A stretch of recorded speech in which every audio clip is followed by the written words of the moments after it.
grenade launcher in my bag. Ion Fury is a throwback classic FPS that features old-school design and tons of explosions and carnage. Is this game a mere nostalgia cash grab, or is there something special here? Stick with this review to find out. Ion Fury was called Iron Maiden when it was announced, but Iron Maiden, the metal band, decided to sue the developers and name had to be changed to Ion Fury. This is a classic FPS that tries to emulate what was good in the shooters of the 90s, like Duke Nukem, Blood and Quake. And in my opinion, it succeeds. You play as Shelly Bombshell Harrison, and you're a cop in the Neo-Washington DC.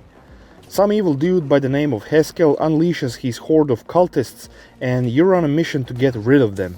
And that's it in terms of the plot. This game sticks with the shooter formula of the 90s, meaning a bare minimum story and 100% focus on carnage and gameplay. It's like the famous John Carmack once said in an interview, "Story in a game is like a story in a porn movie. It's expected to be there, but it's not that important." And for Ion Fury, this approach works. It's a faithful homage to the classic first-person shooters from the 90s. Also, Shelly has some incredible cheesy one-liners. I love that. Gameplay consists of running around, collecting colored key cards, pushing switches, buttons, etc. And of course, combat. The level design is not hard. It's complex, but it's so well designed that you really won't get lost. It's a testament to the developers, Void Point Games. They consist of map modders for the source engine, and you really see their talent shine in the level design. But sometimes this can get a bit too repetitive, and the environments are a bit too samey for my taste. Mostly industrial complexes, factories, mines and sewers. You get an interesting level like train, Haskell Mansion occasionally, but I prefer that these nicer levels appear more often to break the monotony. Yippee-ki-yay, motherfucker. Gunplay is what you would expect from a shooter of the 90s.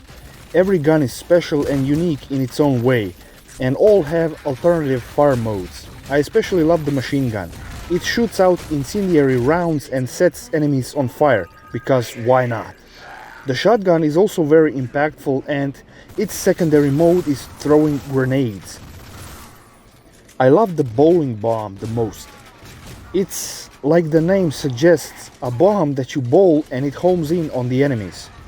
The enemy design is top-notch as well, and boy, do they burst into giblets. I only dislike the small spider creatures.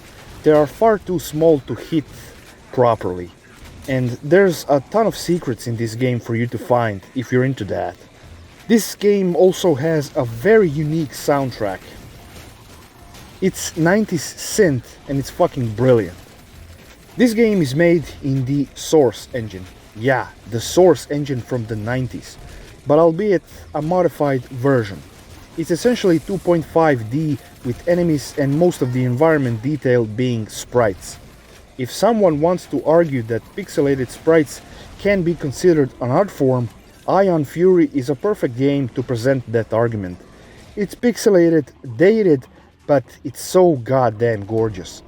And you have to admire the dedication of the developers. Making a game in a 20-year-old engine and making it run on modern machines is, I imagine, not an easy task. Also, it's refreshing to see a small-sized game in terms of disk space. This game is 90 megabytes large. 90 megabytes and it's over 10 hours long. Incredible. The length of this game is about 10 hours, and it can get repetitive, especially in the latter half of the game. But still, if you're longing for a shooter that has attitude and old school no bullshit design, Ion Fury is the game for you. In my opinion, a perfect game to quench the thirst for carnage while you're waiting for Doom Eternal. Score 8.8 out of 10.